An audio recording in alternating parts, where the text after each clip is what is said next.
you do that, then everybody's going to see you with those eyes. And then you can start reading the books, but you always have to love yourself first.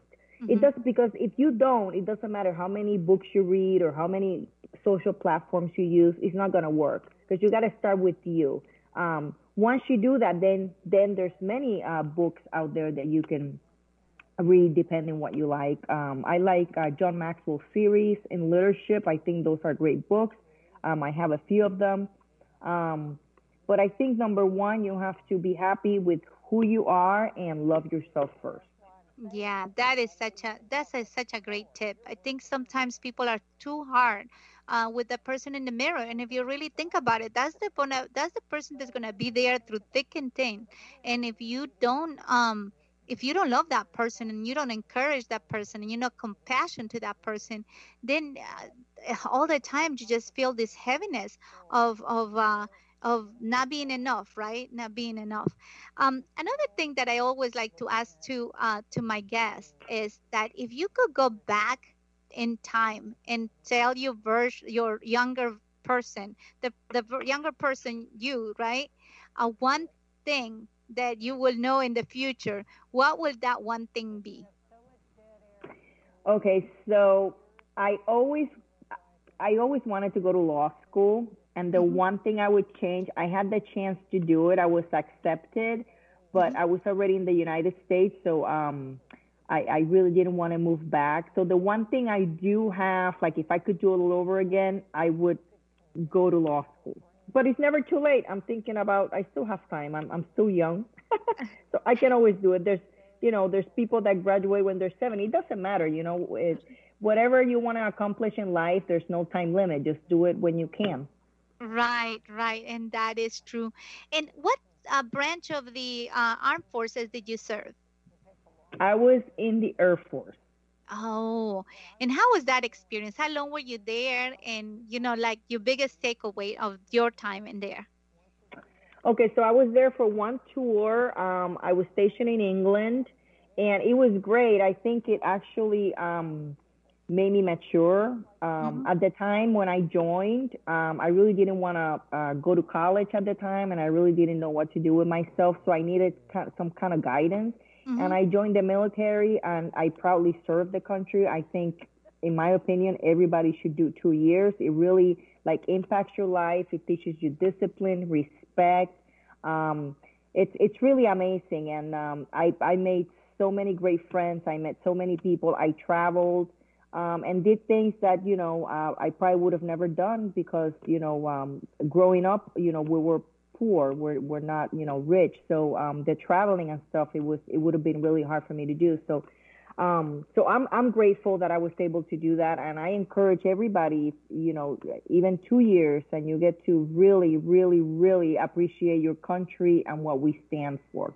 Yeah, and as a matter of fact, I share in my book how in Ecuador the military is mandatory for boys, and I believe now it's for girls too. But when I was there 32 years ago, it was mandatory that as soon as the boys will finish high school, they will have to go to military school. And I wanted my kid.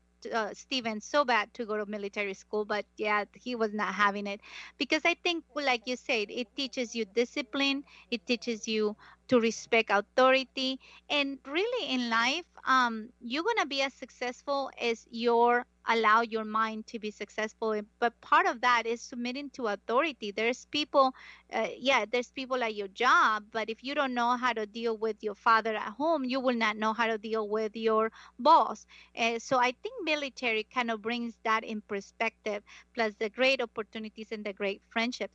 Now that's also beneficial for your business too, because you can get a certification that you are a Hispanic businesswoman owned, and now that you are veteran owned, right?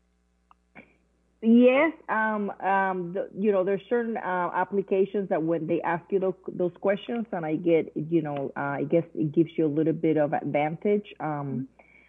But yeah, my son, actually, going back to you wanting your son, my son now in high school, he's doing ROTC, because even though maybe he's not going to have a career in the military, at least I wanted him to experience the 4 years, and I have seen a great change and a positive change in him. Hmm.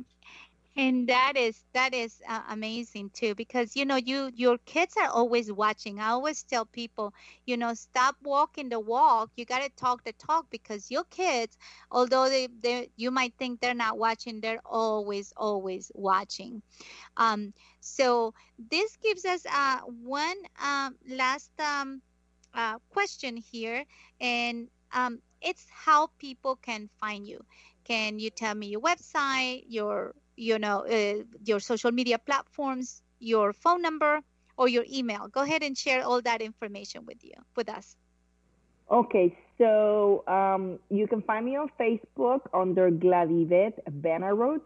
I also have profiles under Yvette the Conservarican, Affordable Landscaping Service and Design. So you can find me on those, mainly on Facebook. I do have Twitter, but I for some reason I don't use it that much. Email, I have ALS Marco Yvette at gmail.com. I could be reached there if it's landscaping or any type of business related. If it's in the political arena and somebody wants to reach out to me, then you can reach out to me at Yvette, that's YVETTE, at rnhafl.org. And my cell phone number, 239-253-8507. Text works better. So that's where you can find me. Well, Yvette, it has been a pleasure to be able to have you in my show today. Thank you so much. And my friends, this is just another opportunity to quote one of the sentences on my book in the chapter that talks about giving back to the world.